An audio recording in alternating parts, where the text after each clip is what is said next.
Hello সবাই বন্ধুরা, দেখতে দেখতে পুজো কেটে গেল। খুবই মন খারাপ, দেখতেই পাচ্ছ। মা চলে যাবে, আবার সে 1 বছর পরে আসবে। তো আজ যাচ্ছি বিসর্জন ঘাট, আমাদের দুর্গাপুর বিসর্জন ঘাট। তো তোমাদেরকে চলো নিয়ে যাচ্ছি বিসর্জন ঘাট, সবাই দেখবে। তো গাড়িতে চেপে গেলাম, মায়ের নাম করে যাচ্ছি। খুবই খারাপ লাগছে, আবার 1 বছর ওয়েট করতে হবে মায়ের জন্য। জয় মা দুর্গা। বিসর্জন ঘাট চলে এলাম, দেখতেই পাচ্ছ কত ভিড় রয়েছে বিসর্জন ঘাটে।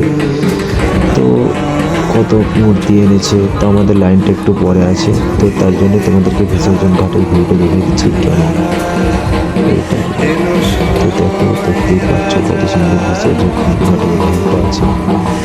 তোমরা দেখো,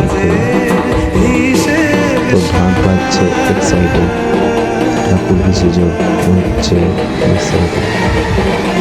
তো ছোট ঠাকুরগুলো সব হাতেই বিসর্জন হয়ে যাচ্ছে, তো আমরাও আমাদের ছোট ঠাকুরগুলো হাতেই বিসর্জন করে দেবো। তো আমাদের লাইনটা এখন আসেনি, তো লাইনটা এলে আমাদের বিসর্জন করে দেবো। সব লাইন লাইন বিসর্জন হচ্ছে। তো এখানে একটা ছোট প্রতিমা বিসর্জন হচ্ছে দুর্গা, দেখতে পাচ্ছ আপনারা, নিয়ে যাচ্ছে বিসর্জন করার জন্য। তো আপনারা টাইম পেলে একটু বিসর্জন ঘাট আসবেন, খুবই সুন্দর। মন খারাপ হলে বিসর্জন ঘাটে এসে একটু বসবেন, মন শান্তি হয়ে যাবে। তো বড় ঠাকুরগুলো কেরানি করে নিয়ে যাচ্ছে, দেখতে পাচ্ছ আপনারা।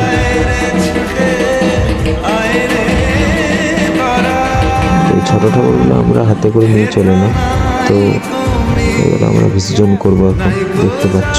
তো নিয়ে যাচ্ছি। তো প্রথমে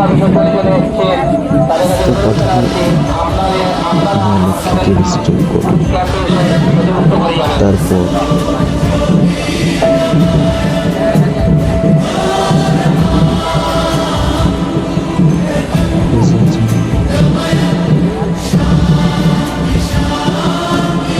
তো ভিডিও ভালো থাকবে, ভালো লাগলে অবশ্যই চ্যানেলটিকে সাবস্ক্রাইব করে দেবেন এবং কেমন লাগলো ভিডিওগুলি কমেন্ট করবেন, লাইক করে দেবেন। অবশ্যই চ্যানেলটি সাবস্ক্রাইব করে ঘন্টি বাজিয়ে দেবেন নেক্সট ভিডিও দেখার জন্য। তো ভিডিওটা দেখো লাস্ট পর্যন্ত, খুবই ভালো লাগবে। বিসর্জন মায়ের প্রতিমা।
যেসব গাড়িগুলিতে প্রতিমা বিসর্জন হয়ে গেছে, সেই গাড়িগুলি এখান থেকে অতি সন্ত্রাস নিয়ে এনে